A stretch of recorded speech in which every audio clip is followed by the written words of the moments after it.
Hey guys, just a real quick video today. I just wanted to bring this to your attention. If you have a 2500 or maybe even 3500, this is a 2020 on up, but it may apply to the previous generation 2500s as well.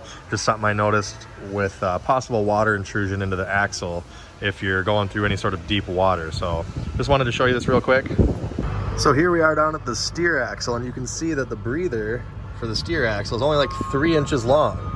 So if you go through any sort of water that's a foot, 1 to 2 feet deep, you're going to be getting water in your front differential, and then that is going to contaminate your oil, which can cause your bearings and gears to fail. So you need to really keep a close eye on that. It's a poor design. Normally there's a hose running up a couple feet.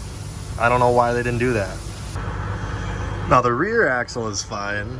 It has the breather that comes out the driver's side here, although it does rub on this bracket, which you can see it is rubbing through at only 24,000 miles, so not good engineering there.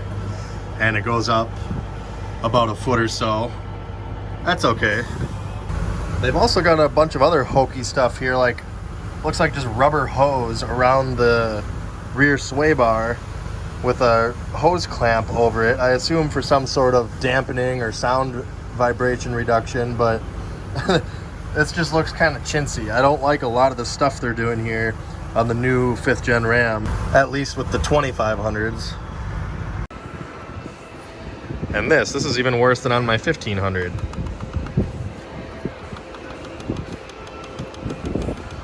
Junk. So that's it. I just kind of wanted to address that issue just in case, you know, you happen to have a water crossing or, you know, some sort of flood area. If you have to go through any type of deep water over, I would say, a foot, definitely check the oil and make sure you don't have water contamination in your front axle.